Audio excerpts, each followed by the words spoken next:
Welcome to a new episode of the Creative Industry Insight podcast. I'm your host, Bobby. Today, we welcome cinematographer Jason Oldak, who joins us to talk about his work on lessons in chemistry. Jason will talk us through what it was like shooting a period set show and the various challenges he faced shooting episodes from different perspectives. Please be warned that there are heavy spoilers in this episode. Now let's jump into the conversation with Jason.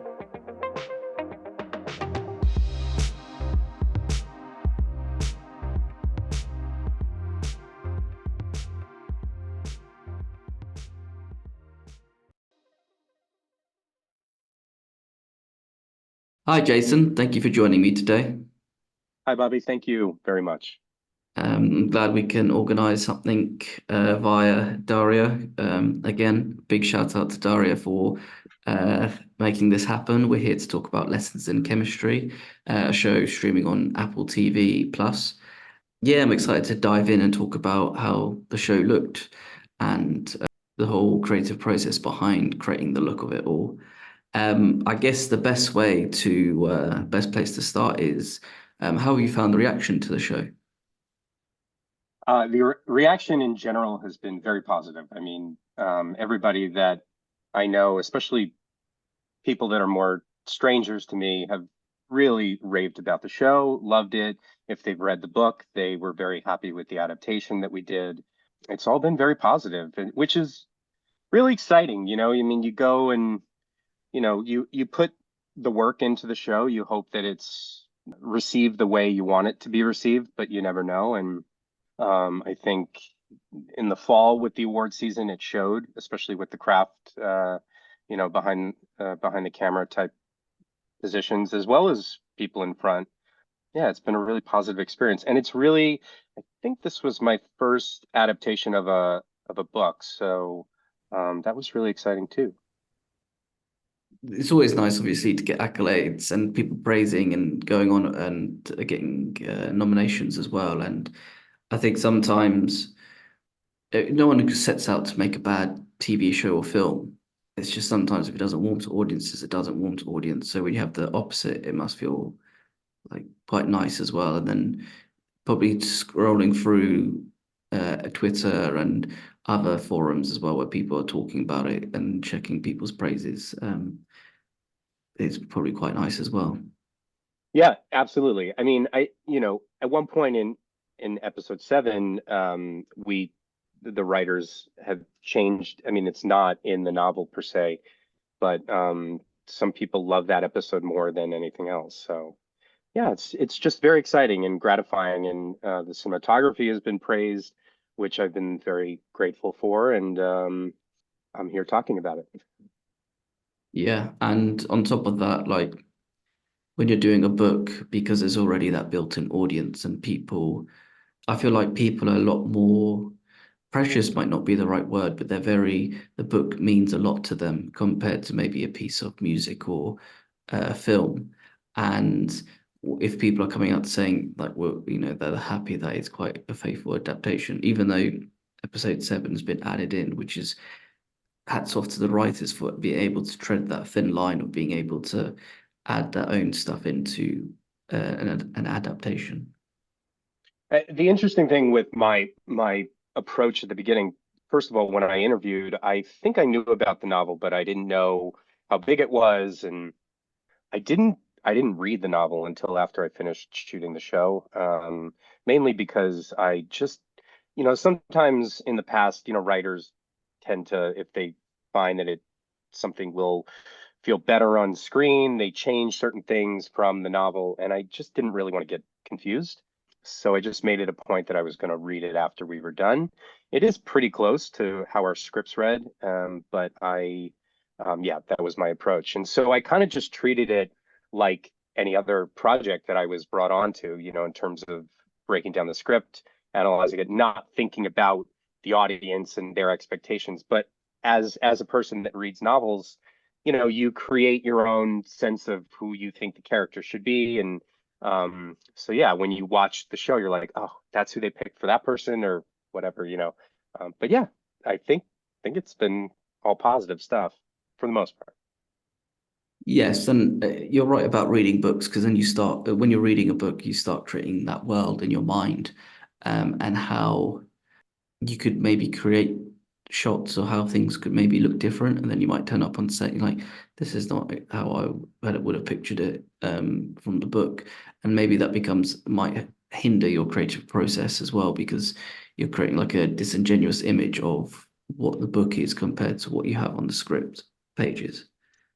Yeah, I mean, like everybody has their own vision when they read a book of who it should look like, and visually how it would be. As a cinematographer, as a visual storyteller, I kind of just, I have to just take my own vision and apply that. Some things seem a little more like obvious than other things, but yeah, I think we did as much, in terms of like how I was trained and how to break down a script, I think we did justice to what we were given. I think that's the most important part as well when you're creating is having your style, but then also doing justice to what's written on the pages. For sure. Um, how did the project come about and what made you want to take it on? One of the producers on the show initially, I had worked with her on other projects, and so she brought me into the interview process, and I think it went well because I'm here. And then at the time, I didn't know if I would be the first cinematographer or the second cinematographer. I was just hired initially. They gave me two scripts, and the scripts had changed from those initial interview process. I think I interviewed in the spring. We didn't start shooting until August, so there was a lot of, sort of time in between for prep and things to sort of adapt. But yeah, I was brought into the interview that way, and then Zach Galler is the other cinematographer. He was also hired, and we did not know each other before the job. We had both worked with that producer friend of ours, and so he had a similar way of coming on the job as I did. But I had done a show about a year before this one called Minx, which was set in the 70s, and it was my first sort of foray into real period type of show, and it was awesome. I mean, the 70s, the clothes, the colors, the production design, it was amazing to be a part of that. And so when I knew that this project was based in the 50s, it was even more exhilarating. I think the time periods of then, just what cars looked like and what how people dressed, it's just very photographic, very visually stunning and interesting to look at. And so I was very excited about that part of the project, not even knowing much about the book at that point, just the scripts that I read. And yeah, and then from there, we move forward into prep.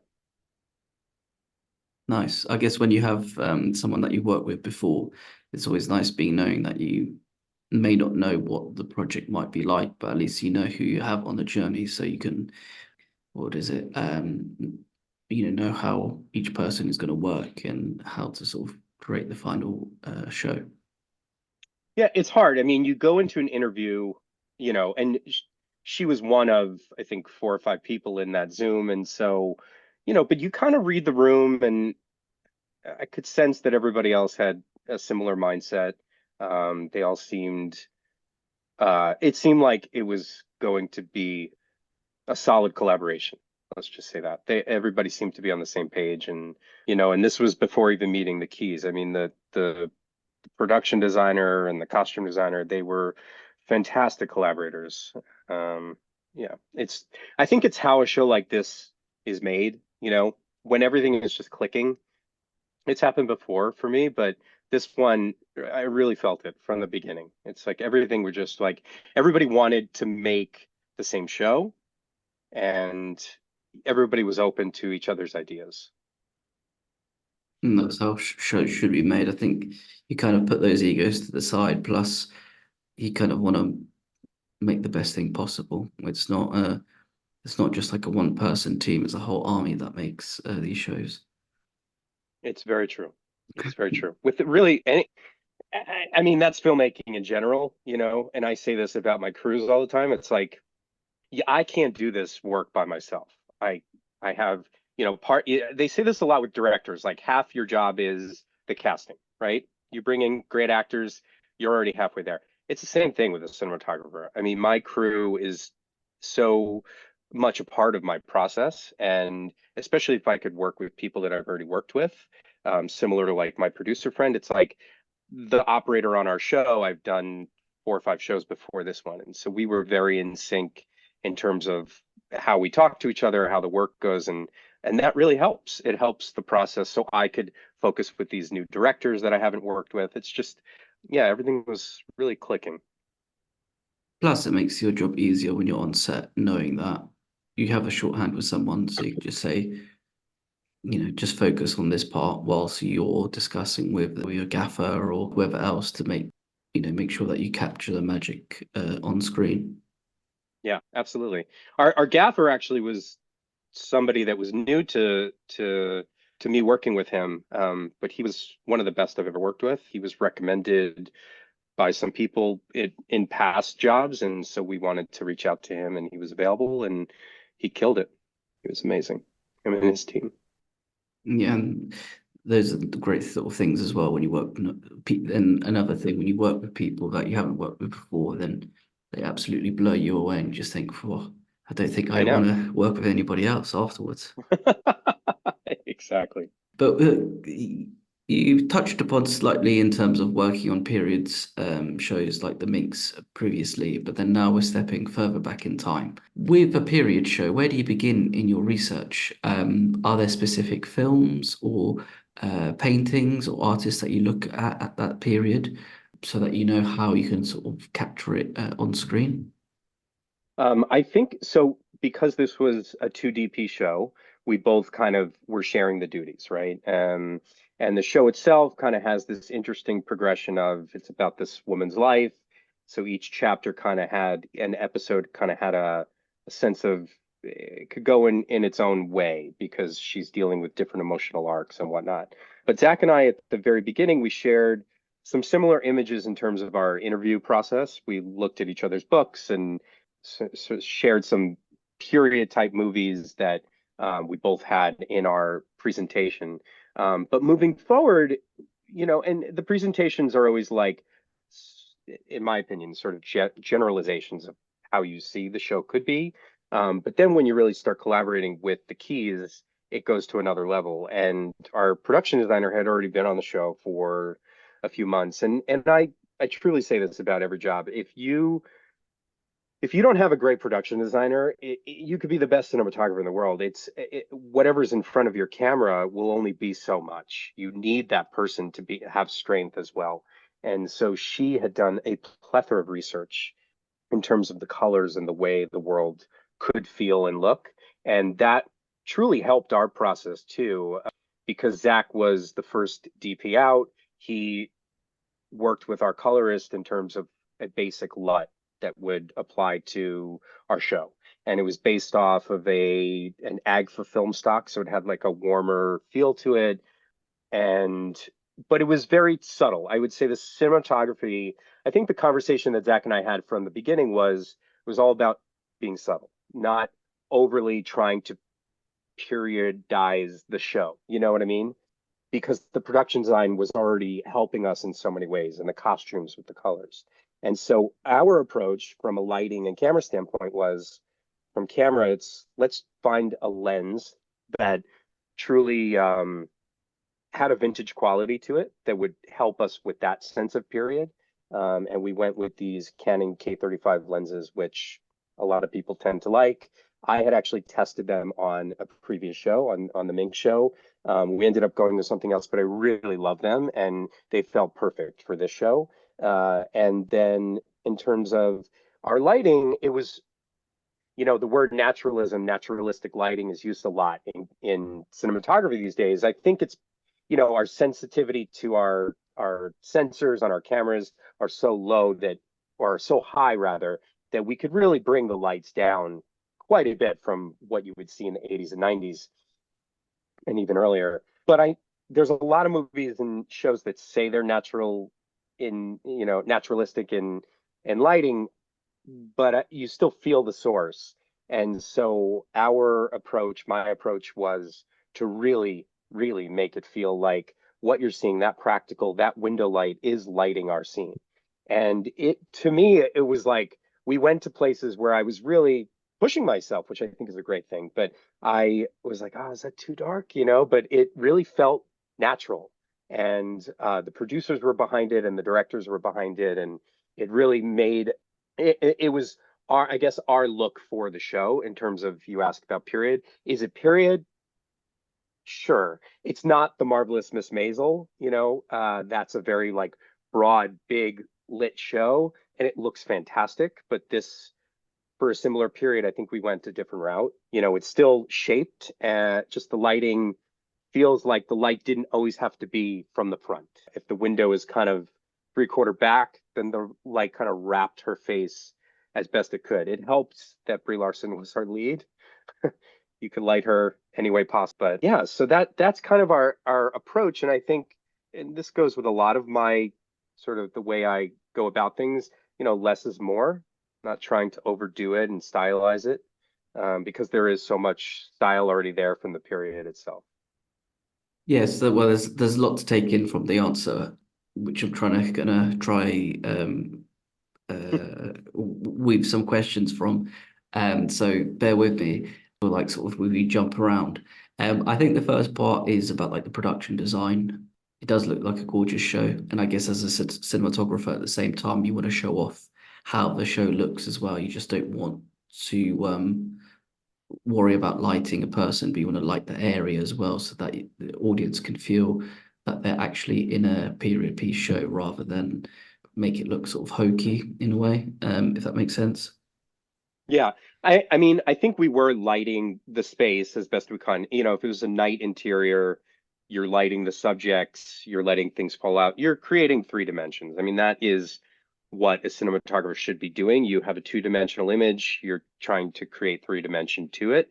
So it's creating layers of light within the space. Let's say Elizabeth's house, if she's in the living room, we're feeling as if she's lit by the practical, but then there's a window in the study and we have just a subtle kick on the window and maybe a small practical in there that sort of defines something else. But I think, Catherine Smith is our production designer. She gave us the world to photograph, and I think it's up to us to then see in the scene what's happening, not to particularly show off the world, but show off in that moment, what is being lit. If it's a day scene, I'm showing off more of her world, but she just gave us the world to photograph.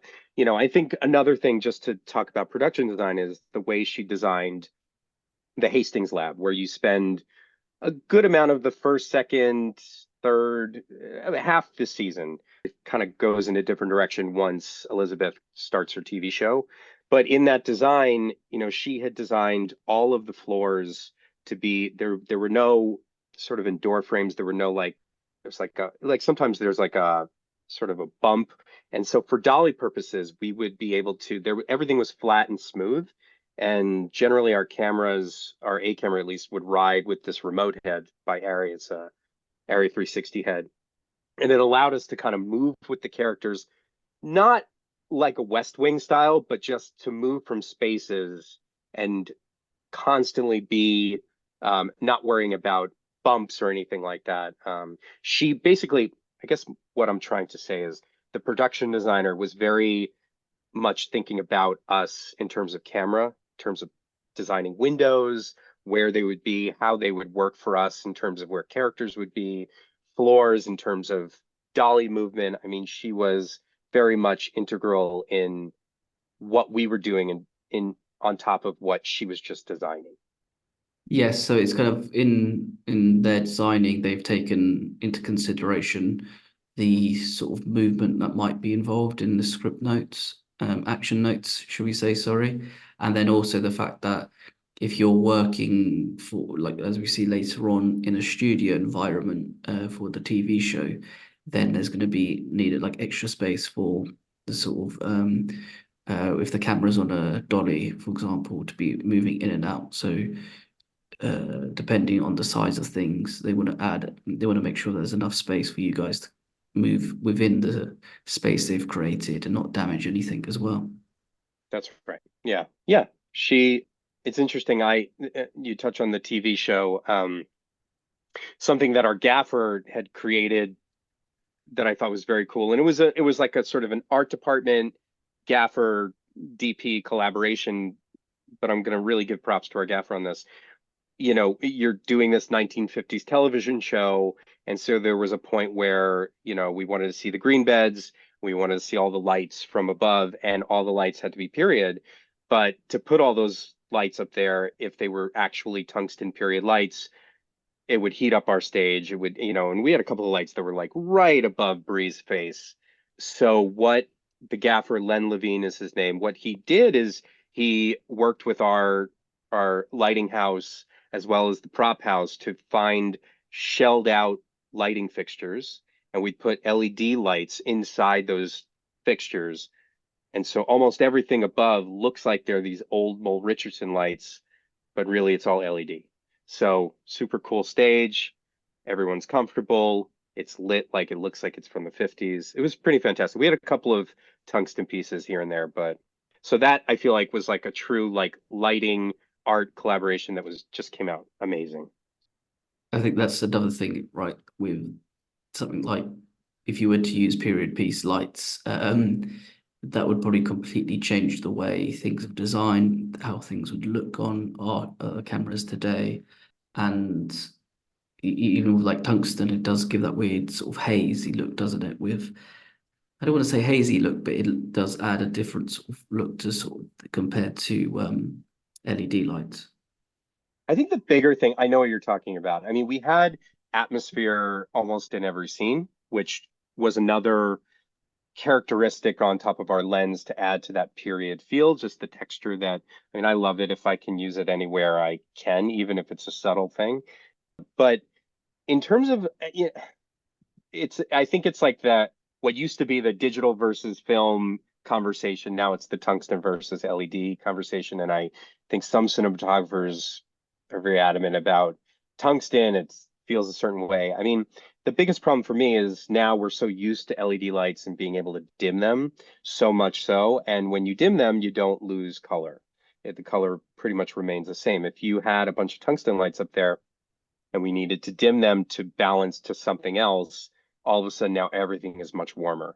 So I think the flexibility of having LED lights for me at least is much greater. And sometimes I guess there is probably a quality to it, but I don't know if the average audience member feels that, especially if you are adding atmosphere and everything. So I feel like when I watch that Separate Six, any of those scenes, I don't think anybody could say, oh, that feels like LED lights. You know, it sort of has that warm, I think because of our LUT and everything else, it kind of has that 50s tungsten feel, if you will. I think as an But audience but member, oh, go it's on. all opinion. It's all opinion, you know. I mean, who knows? Go ahead. I I'm sorry to cut you off. it's okay. Don't no, no, don't. It's interesting to hear because it's like I feel like that things have changed over the years with lighting and how things look. But then if you're not looking for it, you won't notice it. But then if you do look for it, you do notice it. So I feel like in a way, audiences probably subconsciously click, yeah, something clicks in their mind when they see it, but I don't think they will necessarily know that it's whatever that, if it is that sort of look and feel, if that makes sense. Absolutely. I mean, I think going back to this, our production design conversation, it's like the textures that your designer is giving you also helps with how the light is kind of hitting everything and how it's, you know, how it's approaching the scene. But you know, with lighting technology now, units being as small as they are, being placed in areas, being able to be dimmed, not using gels as much, it's just kind of, for me, it's like it feels like the way to do it. I would love to shoot a film project and then see if, you know, do I want to use LEDs? Do I want to use tungsten? But I don't know. LED lights right now feel like with our dimmer board all set up to everything, it's very much controllable.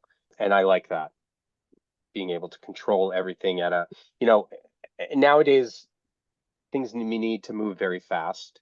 And if you have lights rigged or if you have lights in certain areas and you need to dim them down because something else happened, or you need to change the color quickly, all of that is very quick to change, which I think is fantastic.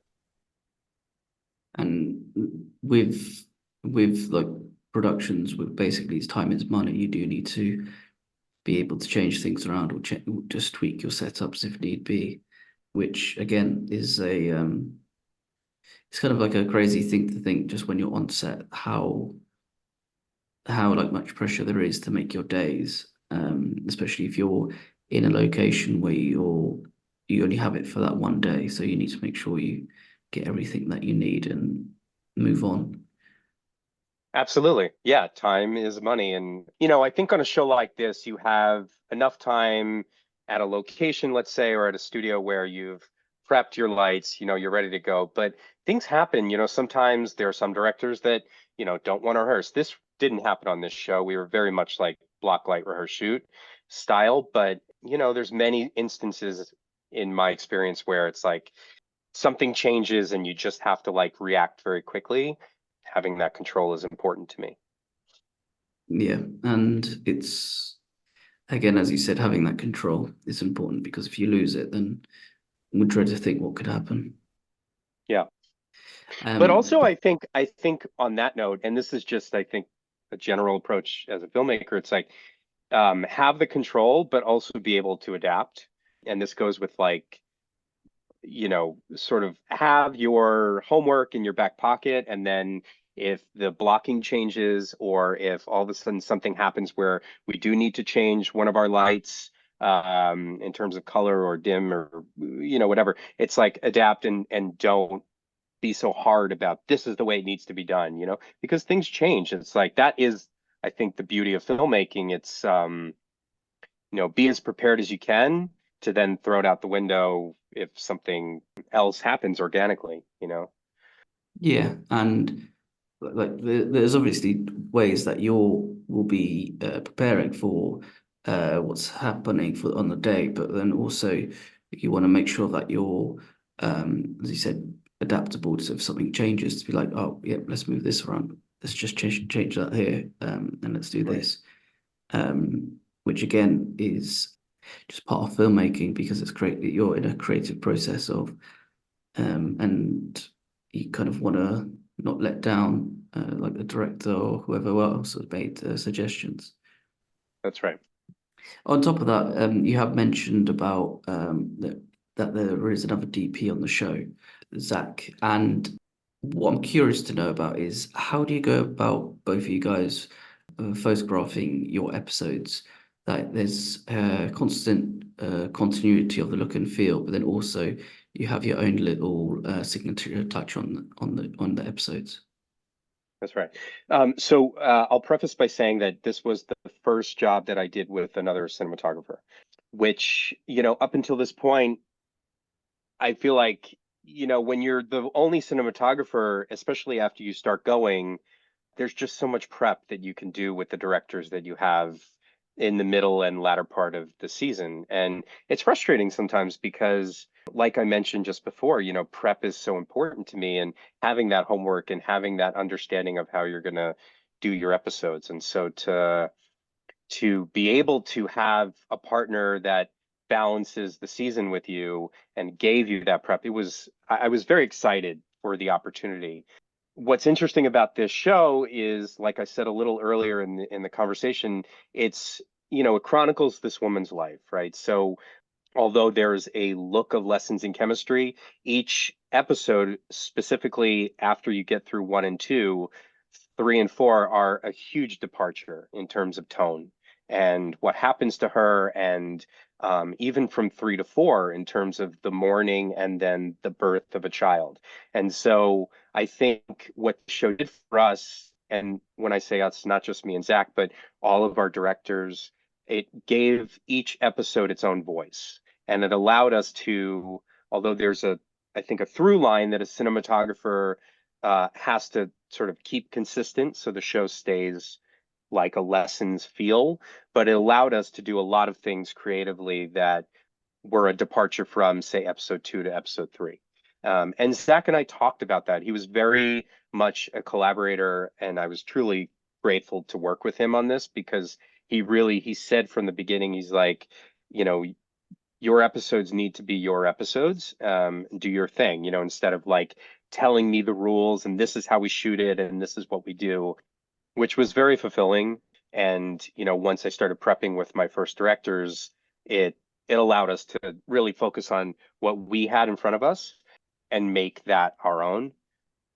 I think having that conversation as well probably puts both of you at ease because it's not it does become a contest in a way, right? That you're just, Yeah. yeah, we're both. This is what this is what the overall through line is. Go out, have fun, effectively. It never felt like a competition. It always felt like we were making the show. And you know what? That has happened to friends of mine before where, egos get in the way and this cinematographer wants to kind of control the narrative of what the other cinematographer is doing. They feel like they're not abiding by the look, etc. And that really didn't happen on our show. It's specifically in episode 7, I had an opportunity with our director. I mentioned earlier how that episode is different from the novel itself. And then on top of that, they go back to the 1930s to deal with our character Calvin and sort of his origin. And so, you know, in that episode, particularly the director and I felt if there was a place to go in terms of a departure look, it was there. And so we did our research and created a LUT based on what we felt would sort of tell the story of the 1930s. And it kind of like that was our own decision, and it felt right for that episode. But it wasn't, but there were other things that stayed consistent, the way our cameras moved and things like that, that you knew you were still watching lessons in chemistry. You know what I mean? I think it's a hard balance for cinematographers to do that because you do have directors that come in that want their own voice. And so you kind of have to you want to also work with them and do that, but you also have to keep this show 8 episodes, 10 episodes, who knows, it needs to feel in sync, And so I think a lot of it does fall on the cinematographer to balance that. Yeah, and because as a director as well, you want to show off your talents. So it's like probably a lot of spinning plates for a showrunner to be like to have that through line, but then also letting everybody else have their voice in terms of what the language of the show is going to be and how do you present that language Yeah. to the And they audience. definitely they hired directors that were, in my opinion, visionaries. They came in with the plan and had resumes, and I think it was. I mean, I'm sure our showrunner talked through the things that were happening story wise, but the directors all brought a vision, and I think they also did their homework in terms of what did they do in 1 and 2 and 3 and 4, 5 and 6. But it was very inspiring, and also to go back to our having 2 DPs, it was great to really properly prep with my first set of directors, which were 2 women, a directing duo, Bert and Bertie, and then my last director where I then had proper prep again. So it really felt like I was doing, in essence, 2 movies. Yeah, and again, this is what I find quite fascinating is like the prep side of it at the same time because even though you're doing your TV show where you have episodes lifted out, but because of how big of a scale these shows are, it probably does feel like you're doing 2 movies back to back. Yeah, I mean, on the scale part, this goes back to like the concept of multiple directors in television. This show, it had standing sets that, like the Hastings Lab, that worked for the first X amount of episodes, but in old television standards, you would always have a set that you would go back to. It would make sense from a budgetary standpoint and everything else. But our show really, I mean, it's in essence, it was a giant movie. It was an 8 episode movie. We had so many locations that once you get into episode 4, 5, 6, we're in different places, and Sometimes we don't go back to the lab until the very end of the show. So yes, in terms of scope, we were scouting so many things, and we needed that. We needed the two DPs because of that reason, and everybody else. Yeah. And I guess you couldn't really have one person doing all of it, unless you probably had one director doing the whole show, because then you just do it as one big film, You would you overall. would have to you would have to I would imagine you would have to just basically like when you're at one location, shoot everything there of the episodes and then move to another. And that becomes confusing in its own right to everybody, actors, everyone. Yes, and also the fact that like if you're doing scene 37 outside and then scene 38 is inside, but you're in two different locations, then you have to figure out how the lighting's supposed to be because it's if the sun is up in the middle of the sky, then when it's coming through the light or coming through the window, it will be coming through a certain way. And then that becomes a completely massive minefield. Yep. I'm I know you touched upon episode 7, and I do want to Mm-hmm. get to that. But before we get there, I do want to talk about episode 3, because episode 3 deals with the aftermath of, spoiler alert, Calvin's death. Mm-hmm. And we get a lot of the episode through the point of view of the dog, 6:30. And what I'm curious to know about as a cinematographer, when you're reading what's on the script to then going to set to shoot what's on the pages, how do you go about it when it comes with animals? Because there's always that famous saying that you should never work with kids or animals in film or TV. And I did both. I did everything. We had dogs, we had infants, we had babies, we had children. It was specifically in my episodes, which are was kind of nuts. The dog thing was a challenge. I'm not gonna lie. We had a great set of wranglers for 6:30, but specifically in episode 3, as you've mentioned, we start out with the origin of 6:30, and so we had a whole bunch of dogs. And I think the biggest thing in terms of like my job was trying to be at the same level, eye line wise, POV wise as the dog. So how do we do that? We implemented a bunch of cranes. I mentioned this remote head that we had. It had the ability to put itself pretty low to the ground, but not like on the ground. It's like kind of where the dog's eyes would be. And because of the stabilized factor of the head, it allowed us to move through spaces with the dog and without having to put dolly track down and things like that. So that really helped in terms of being with the dog, feeling the dog's compassion for Bree, Elizabeth, as she is mourning Calvin. It was really important for myself and the directors to make that point. You know, with the dog, you'd have a wrangler right off camera and you're trying to get the dog was great, but the dog was also a year or two old, so it was still kind of a puppy and had some puppy angst, and it took a minute to, especially when you're doing in episode 3, it's so emotional, so there were scenes where Bree really had to perform, and so everybody had to be quiet, but we had to make sure the dog was doing what we needed it to do. It was a challenge, not gonna lie. But I think, if I wasn't talking about this, you would not know that watching the show. Episode 3, I have a separate closeness to episode 3 in that I lost my father tragically a long time ago. And when I read this script, I remembered what it felt like when I got that phone call. And so I think the feeling and the way we designed the opening of Elizabeth receiving the news is essentially like what it felt like for me. Time stops, everything slows down. You are just in utter shock. And um, I am so proud of that montage and what we did at the beginning. It's kind of the directors and I wanted everything to kind of flow into one another. And, all of a sudden she's here. Is she in a dream? Is she in a daze? Like, what is happening? And I think it was achieved.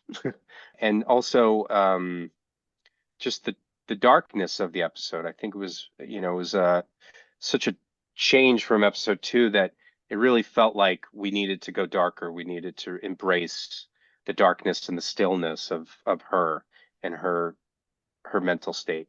So it was a balance of the dog and her and creating that world. That's very well. That must have been quite horrible though on set to be having that reminder there a little bit as well. But I guess I mean, another thing that actually my father was the precursor to like reading the script, thinking about things, thinking about it. And then I actually had another family member pass away like weeks before we shot that scene. So I was traveling back while we were in prep. I traveled over a weekend to go to a funeral. And then when I came back, we were prepping and scouting a cemetery. I was like, what is going on right now? It was a little surreal, art imitating life or one or the other. It put me in the right headspace for the episode for sure. But yeah, it's wild. yeah, well, yeah. There's nothing I could really add to that because it is as well like I guess very cliche as well, but then it's like also as an artist putting all of that how you felt to be put on the screen as well. Like there's another way of like you honing in on it, which I think that's again, what I think that's what artists do best. And I can only speak for myself, but my background before cinematography was in painting and drawing, fine art more so. And a lot of the things that I would do, especially when I was coping with that tragedy, was through my art. And so I think as artists, if we can relate or put our emotions through our art, it will come across more clearly. yeah, and I think as a what's it called as a what's the word as something that people might is like something people will be able to relate to as well with what's Mhm. happening and what people have gone through as well. I know we're slightly running over, so I've got three more questions that I Okay. would like to ask if that's all right. So with episode seven, you take us back to the origins of Calvin and his side of the love story. So we're sort of switching up a bit more. But with episode seven, there's a lot of time difference. There's a lot of change that we kind of see as well. How do you go about presenting that in a visual manner, and how do you go about making sure that you can differentiate the look from the different decades? I mentioned this a little bit earlier. So in we were presented with this origin of Calvin as a boy in the 1930s, and we talked about, is there a place, if there was a place to change our look, this felt the most appropriate. He had his family stripped of him, his home, everything. He's in this orphanage of sorts, and so we felt it was appropriate to strip the color. And we did that. We put more blue into the image, bloom the highlights, and there's a beautiful transition that happens with a flashbulb that brings us forward into the 1950s, where you feel that warm palette, and the two, when you see them side by side like that, it truly you see the time jump. I really love how they edited that together and sort of the presentation of that. It really shows off what we were trying to do with both time periods. And when it comes to, because you mentioned about working on time period shows, in terms of when you have to go back even further, are there things that you look at in terms of research, or do you do your research but you want to more add your spin onto the way that's going to look? Yeah, so just like any other LUT that I would create, we both the director and I looked through images. Some of them were classic movies, some television shows, and we presented them to our colorist at Light Iron, and he designed something that was reminiscent of that. Also working with our DIT on set, and we then presented that to the team. So the costume designer was thinking about that, the production designer, and those elements need to know about that because if we're putting colorful costumes and we're trying to pull the color away, it's not going to work as well. So sort of everybody was working together to create that feel. And I think that's why it comes across so strongly. There's so just want to put on something as well. There's what I'm curious is like collaboration with other departments. We've spoken about it, but when in terms of for production design and then costume with colors, were there times where you're talking with other departments about the colors that they're going to be using or the certain patina as well to sort of bring the scene to life? Do you ever sort of sometimes if they've chosen something that I think maybe this is sort of wrong phrasing, but it's not going to look correct on the screen when you come to lighting. But is there a way that sometimes you might say maybe use a different color, or do you just work with what you're given with? I mean, usually that conversation hopefully is happening before you're on set. So the production designer would say, "Hey, I was thinking of look at these swatches. I wanted to use this color. What do you think? Do you want to go a little more brown or this or that?" And that's the conversation happening as they're building the set.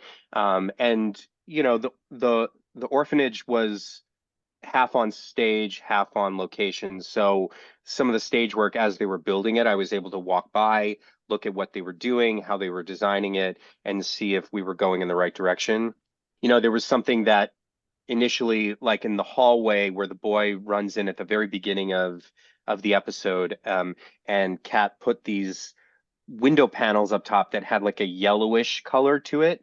And at first I looked at it, especially I don't think I had noticed it before we were there on the day. I was like, oh, I don't know how that's going to look on the face. And then we shot a light through it, and it's like such a nice balance of the blues, the whitish blues that are coming from other windows. It kind of creates a greenish color, which is working nicely for that time period. So that was like a happy accident. But I try, you know, as best I can to have those conversations before we go into shooting. And it always helps, like I said, if I can walk by the set ahead of time and see what they're doing. Okay, cool. Yeah, I guess that's another thing that kind of springs to mind a little bit with what what can be done, as in color wise, and how the different departments would collaborate. Just to hit you with my penultimate question, what was your favorite scene that you didn't shoot? I mean, I will say that although I love my episodes, I truly love how they crafted their romantic relationship in one and two.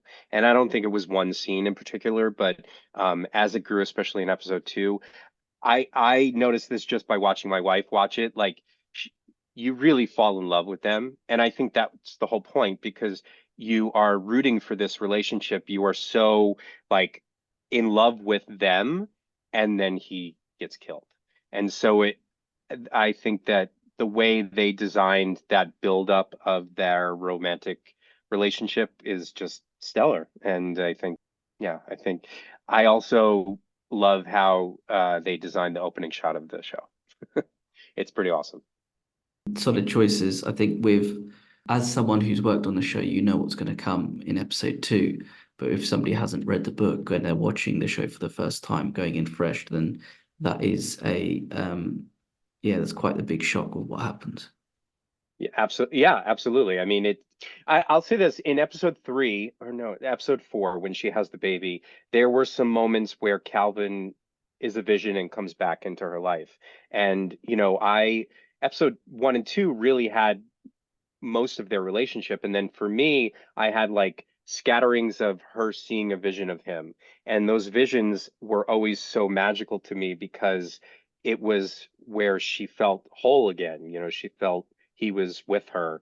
Especially there's a moment where the baby's crying and she can't stop it from crying. And then he just appears and consoles her and holds the baby and in her mind. And it was the way I felt about how they photographed episode two is that feeling I had in that moment in episode three. It was just, or episode four. It was the two actors were just magical on set, and together they really sold it. I mean, all of our actors were fantastic, but Bree and Lewis were sensational. They really sold the relationship, and I think that's why the show is so successful.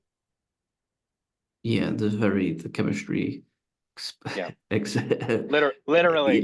yeah, excuse the pun, is kind of oozing off the page.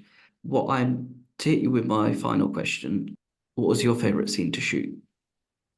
Okay, so I'll preface by saying I read the first, when I interviewed, I read what was initially in the first, I think, or second script, something involving Calvin rowing on the open water. And when I read it, we talked about like when you read something and you visualize it, and it was like early morning California 1950s, and I like it immediately came to me like the colors and the feeling and everything. And then as the scripts were presented, they weren't presented all at once. So I saw that Zach had a little bit of water work at the beginning, and I thought that because Calvin dies, I was like, oh, I'm not going to be able to do, to be a part of that. And then comes episode 7, and we were tasked with doing all of the rowing work for like episode 5 and episode 8, episode 7 all at once because of the nature of production. But the experience I had in shooting all of that row work, it was like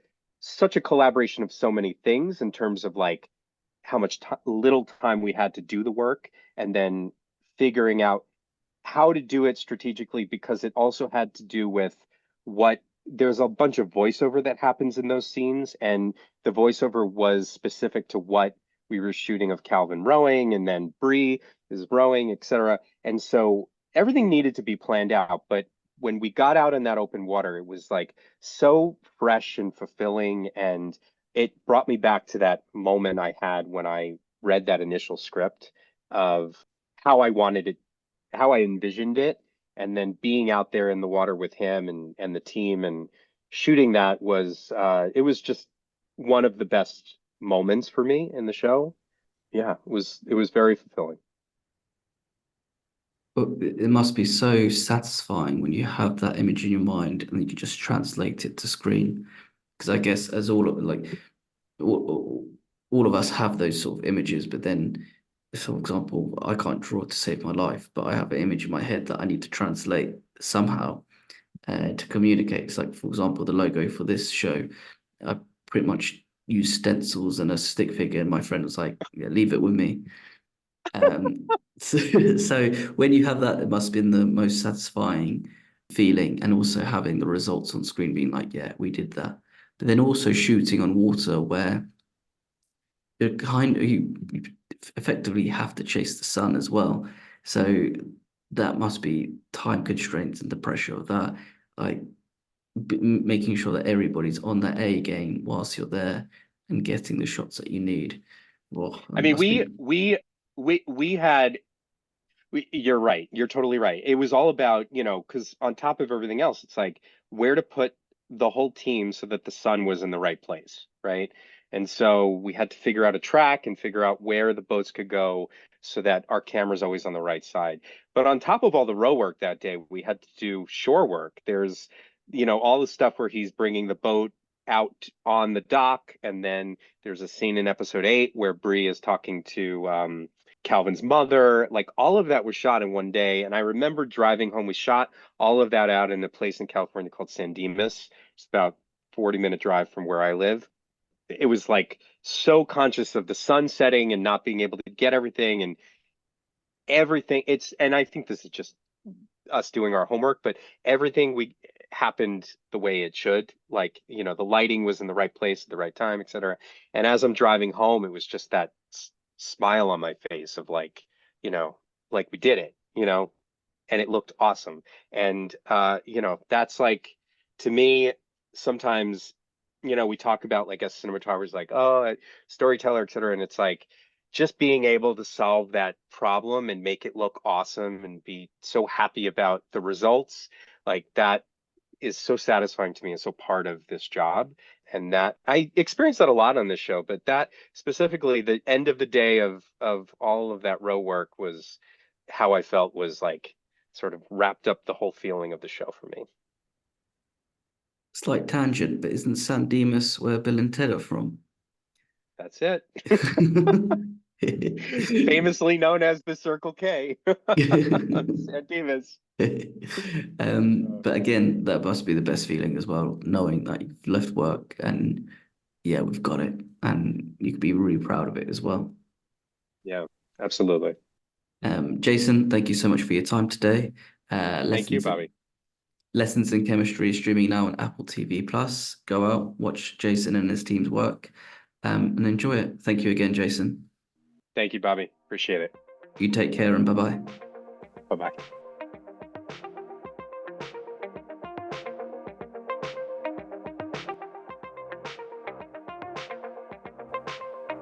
Thank you for listening. Please subscribe, rate, and review this podcast.